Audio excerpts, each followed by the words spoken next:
Tem. Amém? A palavra de Deus diz assim: por essa razão, eu, Paulo, sou prisioneiro de Cristo Jesus. Diga isso: prisioneiro de Cristo Jesus, por amor de vós, gentios. Feche seus olhos.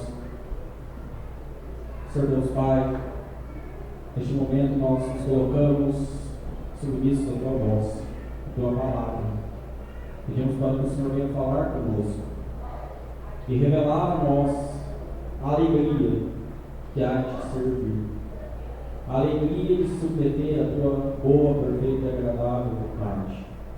Reconhecemos que nós dependemos completamente da tua graça e somente em ti nós encontramos satisfação.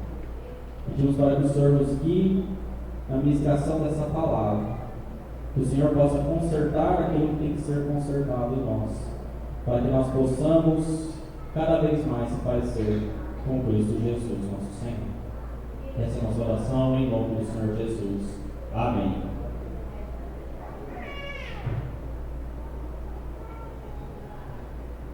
Jesus não te faz feliz. Essa foi a declaração recente que um ex-humorista e músico cristão, conhecido como Daniel Pax, ele fazia o personagem Pastorzão, ele deu essa declaração no podcast Jesus não te faz feliz. Interessante que ele fala isso seguido de declarações como: eu não pedi para Jesus morrer em meu lugar. É fácil saber o que é pecado. Se te faz feliz, é pecado. E uma outra declaração forte: eu fazia humor para aliviar o sofrimento que a igreja me causava. Essa declaração ficou matutando na minha cabeça durante toda essa semana. Jesus não te faz feliz.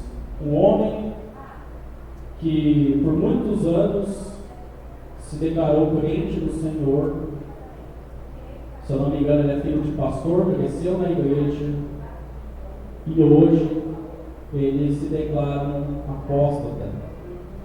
Hoje ele rejeita a Cristo e hoje ele fala que vai no podcast, fala para alertar as pessoas para não passar aquilo que ele passou.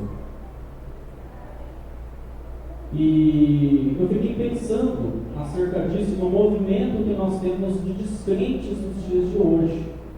Pessoas que um dia estiveram na igreja, pessoas que até cresceram na igreja e hoje negam veemente a Cristo.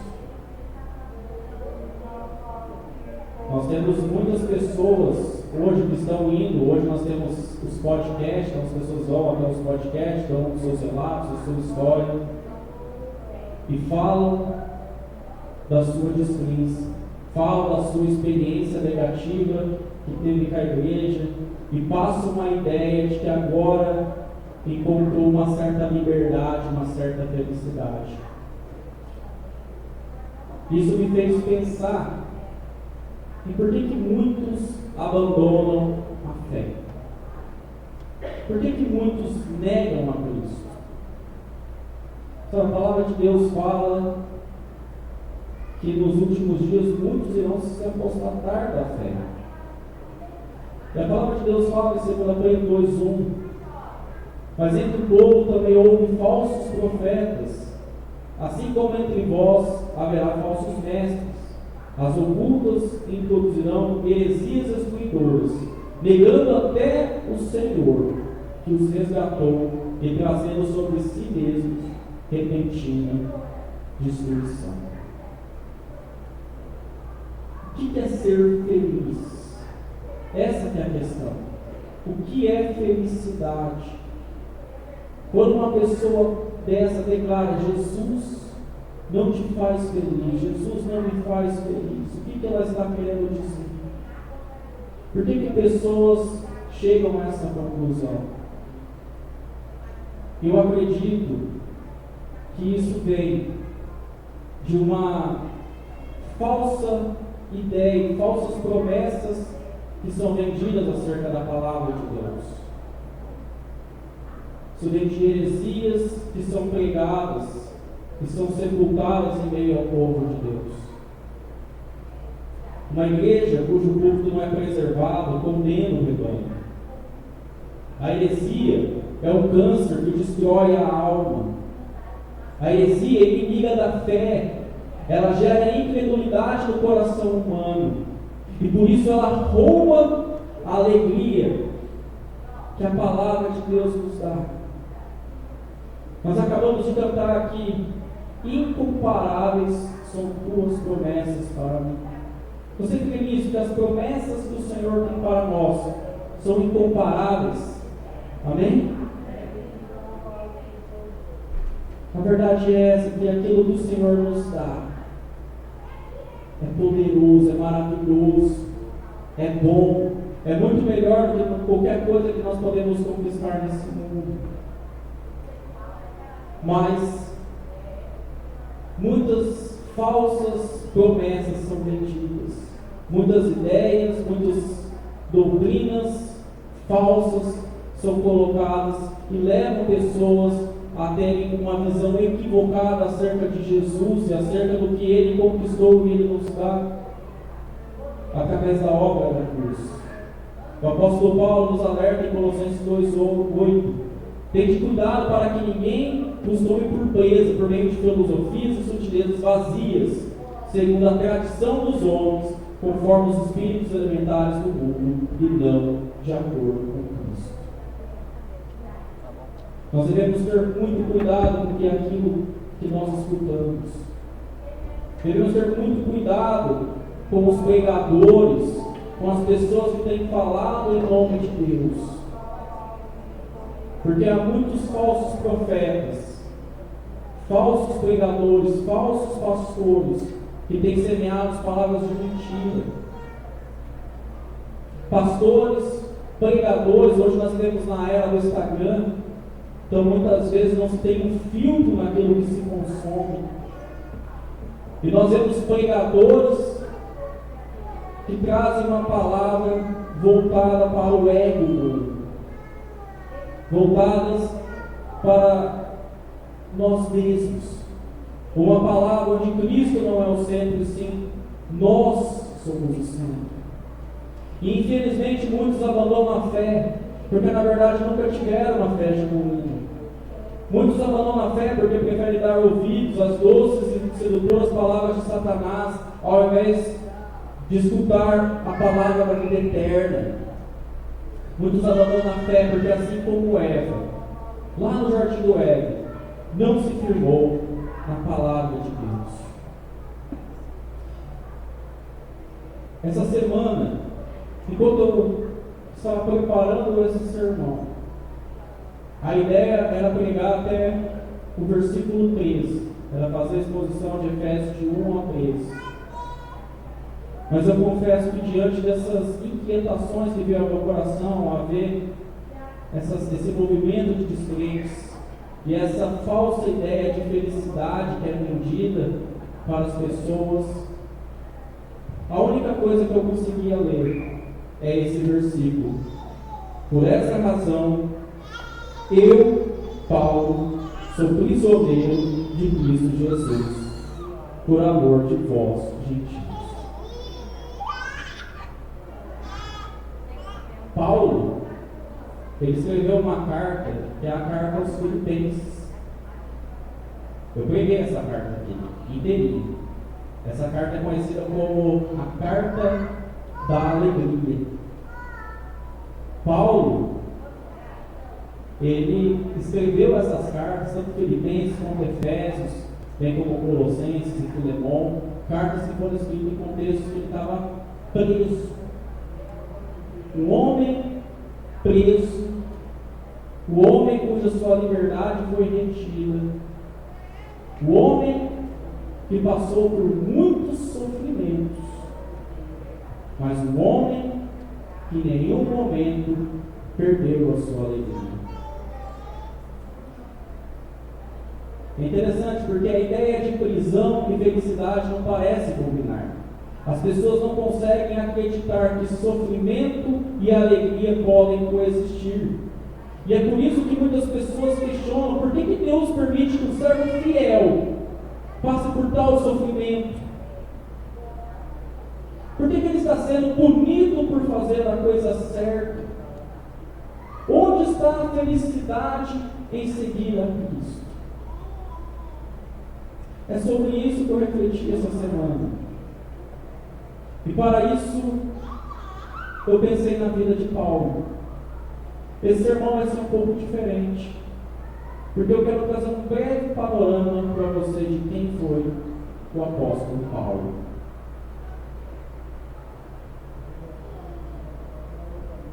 Primeira vez que nós vemos Paulo sendo citado na Bíblia é em Atos 7:58. Esse é o relato do primeiro martírio cristão. Havia um homem chamado Estevão. Estevão foi uma das pessoas que foram chamadas, selecionadas para ser diácono, fazer parte do ministério diaconal, que era um ministério que cuidava das questões sociais da igreja. Os apóstolos, eles estavam muito atarefados com o ensino do povo. E vendo essa dificuldade de tomar conta dessas coisas, ele monta um ministério diaconal. E Estevão fazia parte desse ministério. Mas esses homens eram homens tremendos. Estevão era um homem cheio do Espírito Santo. E o texto fala que ele realizava feitos extraordinários e grandes sinais entre o povo. E sabe o que estava acontecendo? Pessoas estavam se convertendo. Olha que tremendo, aquele homem, aquele diácono. Às vezes a gente olha aqui os diáconos, parece uma função que apenas está cuidando das questões do templo. Mas nós vemos aqui um homem cheio do Espírito Santo. E sabe o que aconteceu? Isso levou homens da sinagoga a conspirar contra Estevão. O que fez com que ele fosse levado ao sinédrio para ser julgado por falsas acusações, como se ele estivesse proferindo blasfêmias contra Moisés e a Deus. E o final desse julgamento culmina em algo terrível, no apedrejamento de Estevão por blasfêmia. E enquanto esse homem estava sendo apedrejado, lá estava um jovem fariseu, que acompanhava tudo de perto, vendo aquilo e aprovando aquilo. Esse homem era Saulo, também conhecido pelo nome de Paulo. Isso mesmo, nós vemos aqui Paulo assistindo de camarote a trágica morte do primeiro mártir cristão. E quem era Paulo? Paulo foi um homem que teve uma vida privilegiada para o tempo dele. Nós vemos lá em Atos 22:3 que Paulo ele foi ensinado aos pés de Gamaliel. O que significa isso? Gamaliel foi um mestre da lei muito respeitado naquele tempo. Ser ensinado aos pés de um mestre daquele parâmetro não era para qualquer um. E Paulo teve o privilégio de ser ensinado aos pés de Gamaliel. E isso deu a ele um status especial em meio ao povo. Paulo também tinha cidadania romana, o que era muito importante naquele tempo, porque era o Império Romano que dominava boa parte do mundo da época. E Paulo era judeu, mas ele também tinha cidadania romana. E isso lhe dava muitas vantagens em relação a outros judeus. Há um texto lá em Filipenses 3:5-6 que Paulo resume muito bem a vida dele. Ele diz assim: circuncidado no 8º dia, da descendência de Israel, da tribo de Benjamim, hebreu de hebreus, quanto à lei, fui fariseu, quanto ao zelo, persegui a igreja, quanto à justiça que há na lei, eu era irrepreensível. Paulo era esse homem que tinha uma vida boa e confortável. Paulo era um homem que tinha prestígio. Estava tudo certo com a vida de Paulo. Paulo era feliz. Ou será que Paulo era feliz? Na continuação do texto de Filipenses, Paulo fala assim: mas o que para mim era lucro, passei a considerar perda por amor de Cristo. Isso é tremendo. Tudo estava certo com a vida de Paulo. Paulo estava fazendo aquilo que tinha que fazer, aquilo que aparentemente era o certo a se fazer. Por que Paulo perseguia a igreja? Porque acreditava-se, os fariseus eram homens estudiosos da lei, homens que levavam a sério o estudo das Escrituras, homens que buscavam agradar a Deus. Paulo queria agradar a Deus, mas ele não sabia como agradar a Deus. E por causa desse zelo, ele perseguia a igreja, porque considerava eles hereges. A igreja era considerada como uma seita, que era conhecida como o caminho. Era assim que os cristãos eram chamados. Agora, o que fez Paulo abrir mão dessa sua aparente vida feliz para seguir a Cristo? Essa é a chave do que nós veremos aqui.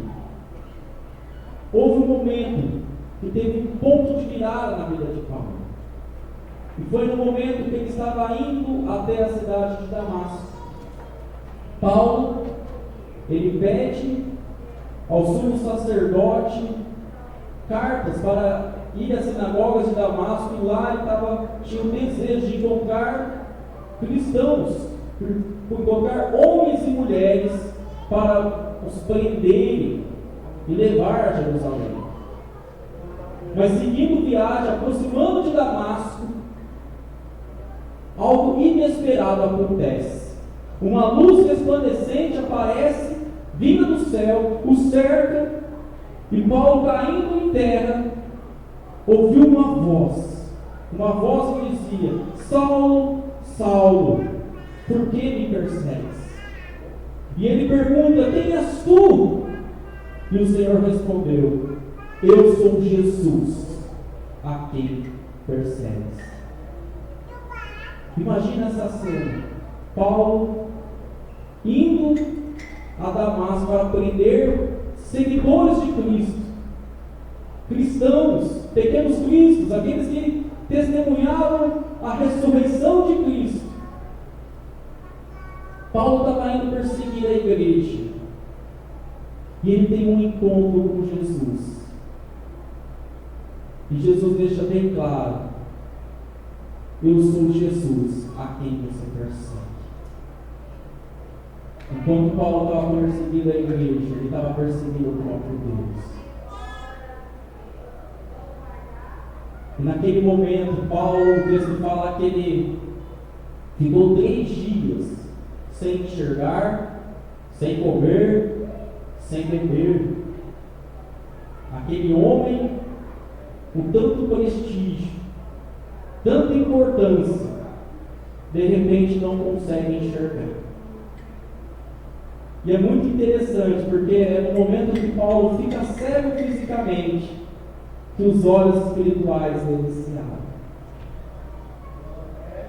Enquanto ele estava hospedado em uma casa em Damasco, Deus se fala com um homem chamado Ananias. E lá, esse homem, ele recebe a seguinte palavra de Deus: que ele deveria ir até determinada casa onde Paulo estaria, e falaria assim para Paulo, que ele era o instrumento escolhido para levar o nome de Cristo perante os gentios, os israelitas e reis. E Ananias, ele sabia quem era Paulo, e por isso ele ficou com medo, porque ele sabia que Paulo era um perseguidor da igreja. Mas ele obedece ao Senhor, entrega essa palavra a Paulo, E Paulo, ele tem a experiência de conversão dele. Paulo, ele se batiza, Paulo se torna cheio do Espírito Santo. E Paulo passa a ir até as sinagogas, pregar Cristo a quem ele antes se perseguia. Isso é tremendo. É quando Paulo ele tem um encontro com Jesus, que a vida dele muda completamente. É esse que é o ponto de virada que nós temos na nossa vida. Quando nós encontramos a Cristo, quando nós temos uma experiência real com o Senhor Jesus, as nossas prioridades mudam, o nosso coração muda, a nossa maneira de enxergar a vida muda, o nosso conceito de felicidade muda. Paulo, no momento de sua conversão, ele também recebe o seu chamado.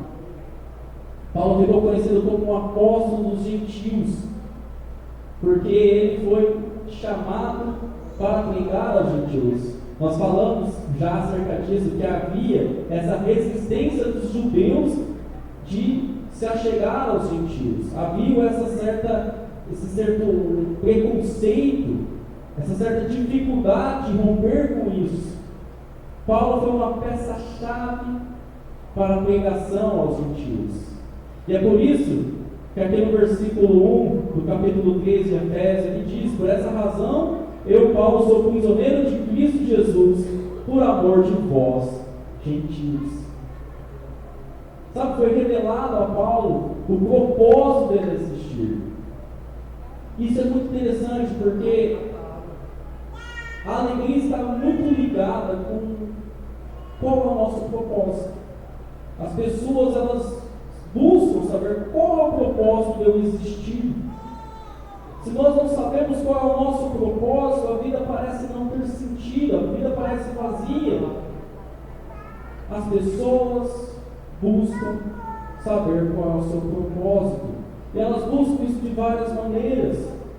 Sendo bem sucedido profissionalmente, buscando ter bens e dinheiro, buscando ter uma boa família, buscando fazer viagens, realizando sonhos e tantas coisas, para preencher esse propósito, para trazer um sentido à vida. Mas nada disso satisfaz. Eu me lembro certa vez, já anos atrás, veio uma história de um rapaz que ficou milionário muito jovem. Aos 19 anos, ele ficou milionário. E aquele rapaz, ele entrou numa depressão profunda, num vazio muito grande, porque ele não tinha mais o que ele conquistar. Era muito novo, parecia que ele já tinha conquistado tudo. Sabe, o ser humano, ele não consegue se satisfazer com as coisas do mundo. Quanto mais nós conquistamos, mais nós queremos mais. É uma sede insaciável. Nós vemos que Paulo, aparentemente, ele tinha tudo, mas o tudo dele revelou ser nada quando ele encontrou a Cristo. Porque isso significa que o verdadeiro propósito de nós existirmos é o próprio Cristo. O verdadeiro propósito das nossas vidas é estar em Cristo, é viver para Cristo, é viver para glorificar a Cristo. A nossa vida não tem sentido se nós não estivermos em Cristo. É somente Jesus que nos satisfaz de maneira plena. É somente Jesus que dá água, que aquele que beber não terá mais sede.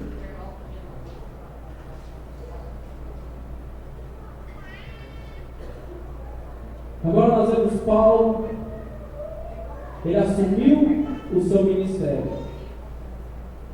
Paulo atendeu a voz do Senhor. Paulo se tornou, da mesma maneira que ele era radical em perseguir a igreja, agora convertido, ele era radical em pregar a Cristo, em testemunhar a Cristo. E sabe o que isso trouxe a Paulo? Muito problema. Às vezes a gente acha que nós iremos converter, a gente irá seguir a Cristo e nós não teremos problemas. Isso não é verdade. Quero dizer que quando nós seguirmos ao Senhor, aí que nós teremos problemas. Por quê? Porque a perseguição é uma marca da igreja. Jesus mesmo falou que da mesma maneira que ele foi perseguido, seus discípulos seriam perseguidos. E Paulo sofreu e sofreu muito. Em 2 Coríntios 2, capítulo 1, versículo 8, Paulo revela ter passado por uma tribulação tão grande, enquanto ele passava pela Ásia, que fez com que ele se desesperasse pela sua própria vida. Em Filipenses 4, de 1 a 11, nós vemos, 4, versículo 11, Paulo fala que ele aprendeu a estar satisfeito em todas as circunstâncias.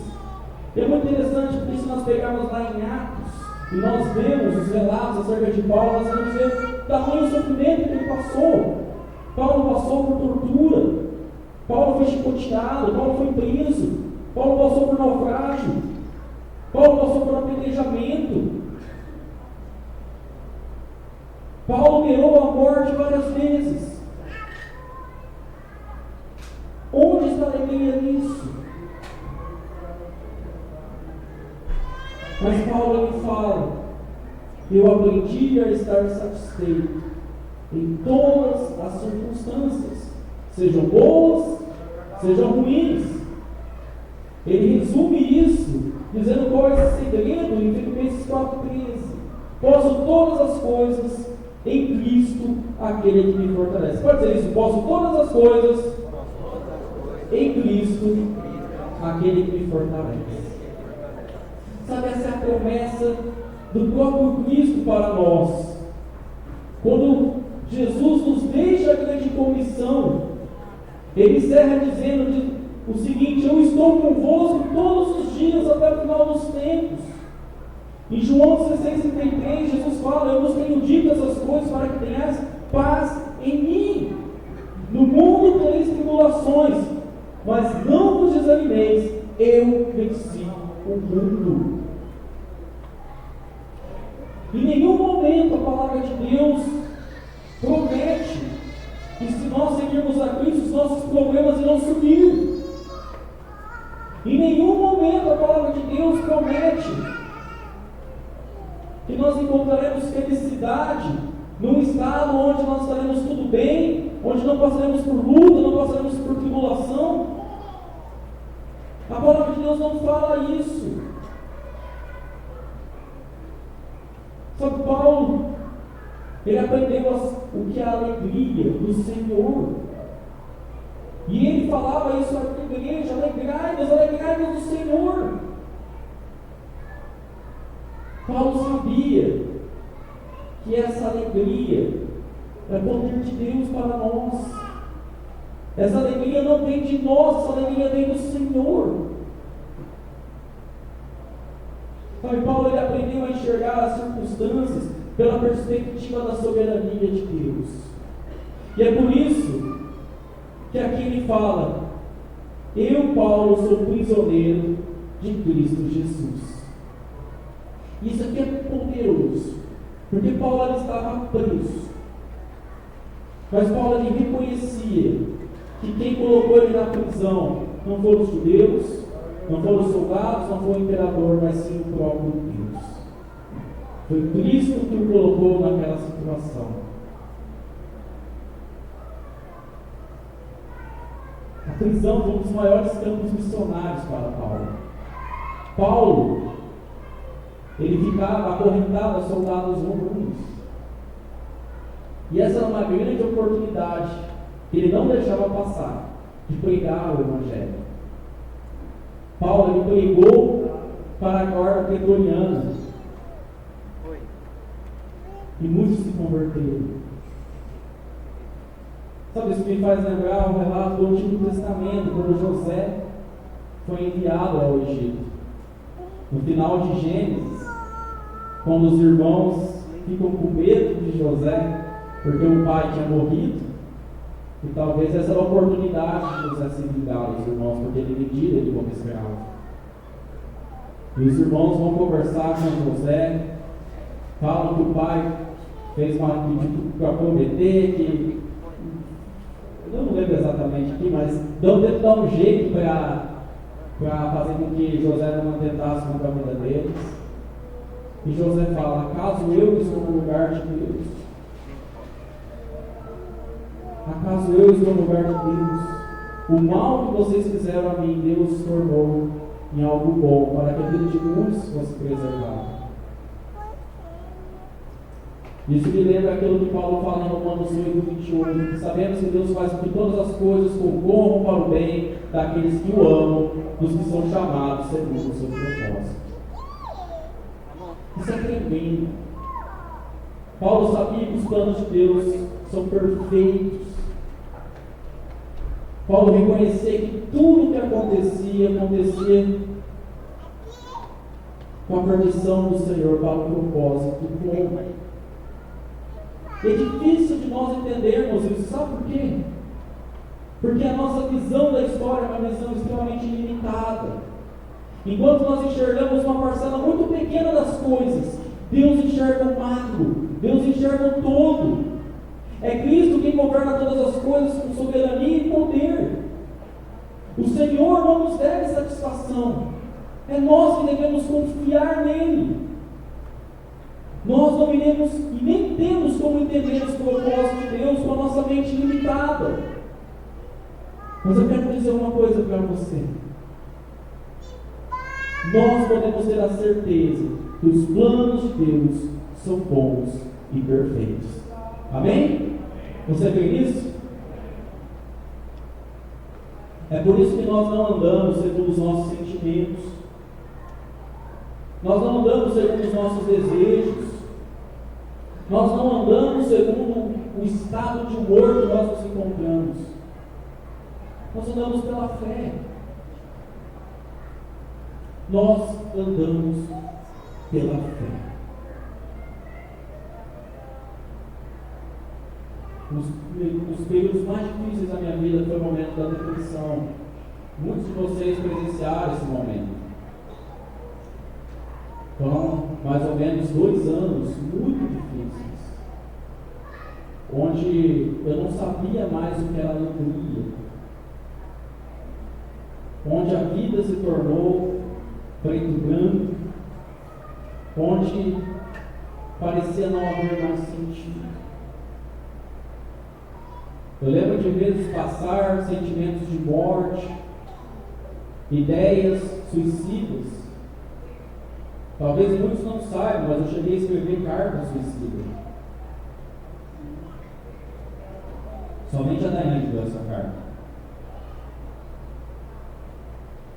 Mas é muito interessante, foi no momento da dor, no momento do sofrimento,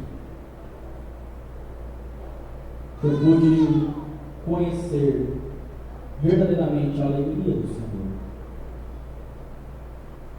Aquele era o momento que eu não estava bem. Foi um momento muito difícil, mas a alegria estava lá. E foi muito especial, porque foi na presença do Senhor, foi estando junto com os irmãos na comunidade, que eu fui encontrando forças para vencer aquele momento que eu me encontrava.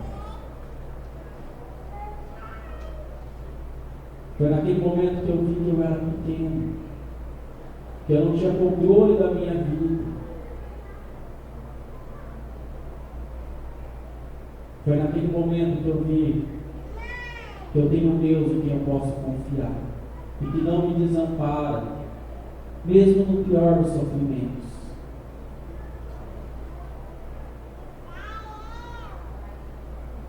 Sabe, Paulo ele sabia que a verdadeira liberdade ela está em estar aprisionada à vontade de Deus, pois a vontade de Deus é boa, agradável e perfeita.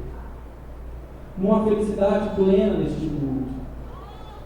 Tudo que nós conquistamos nesse mundo, em um piscar de olhos, nós podemos perder. Nós vivemos num tempo onde as pessoas vivem com medo de perder aquilo que conquistou.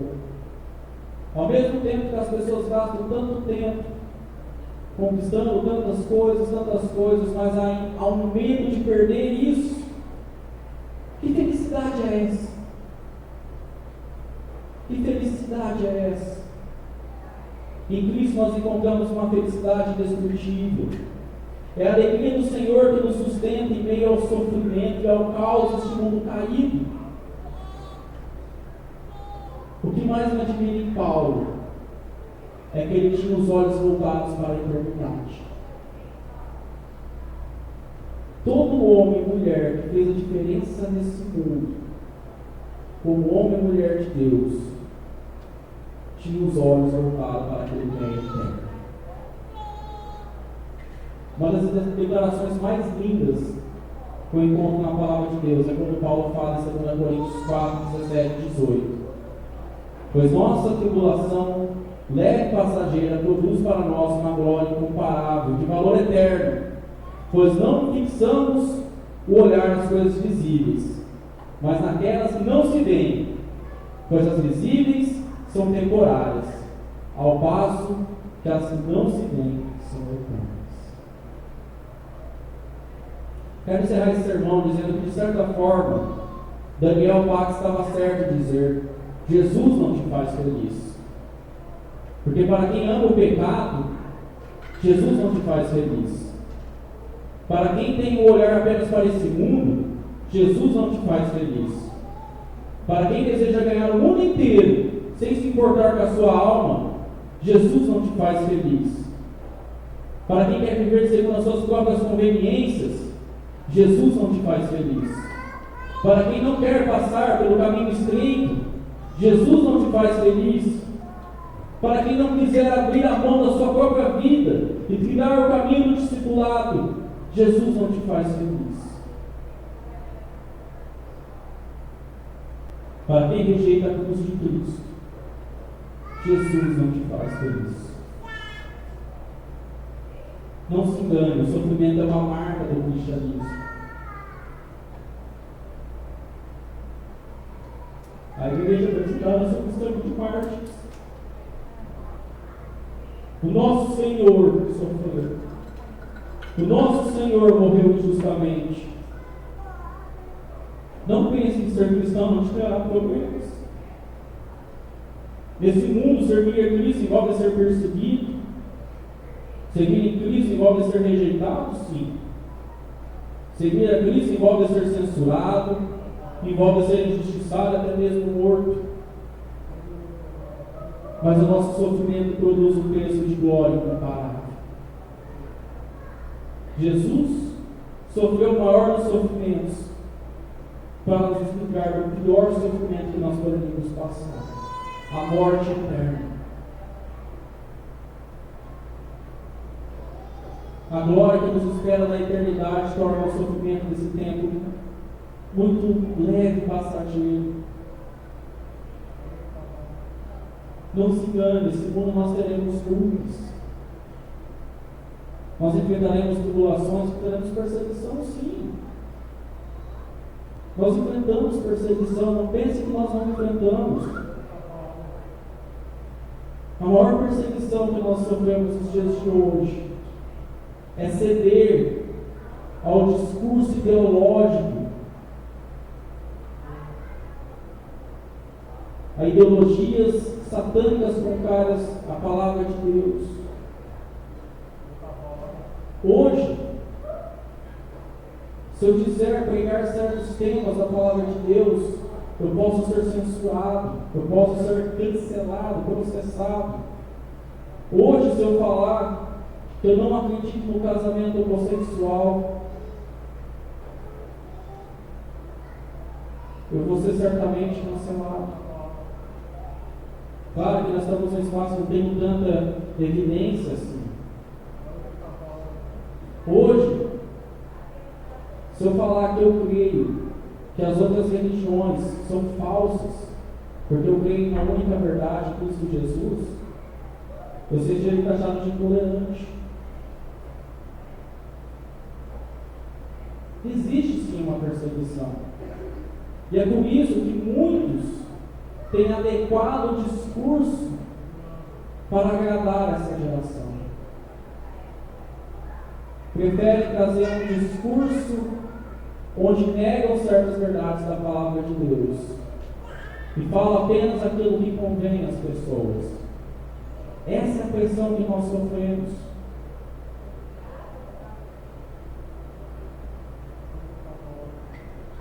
Mas é certo que o Senhor está conosco.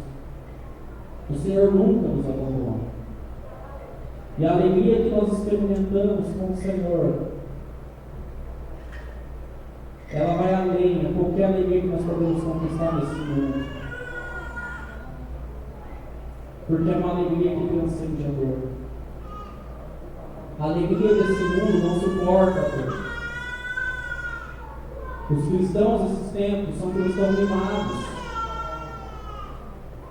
porque não se acostumaram com a dor, com o sofrimento.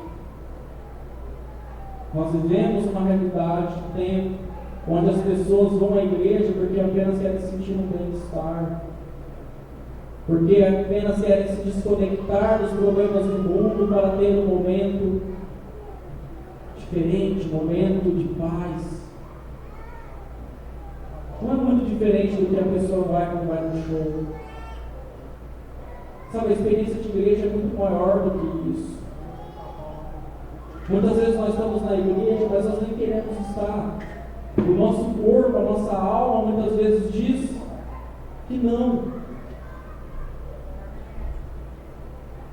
Mas nós andamos pela fé. E a nossa fé é sustentável. E nós vamos desenvolver essa alegria. Essa alegria que não importa o sofrimento. É por causa dessa alegria que cristãos, quando foram levados ao Coliseu, sofrendo das piores mortes, sabe como que eles morriam? Cantando louvores ao Senhor. O mundo não vai entender essa alegria, mas aqueles que têm Cristo, esses entendem essa verdadeira alegria. E é por isso que eu posso dizer, sim, Jesus me faz feliz. Amém? Quero nesse momento que você feche seus olhos.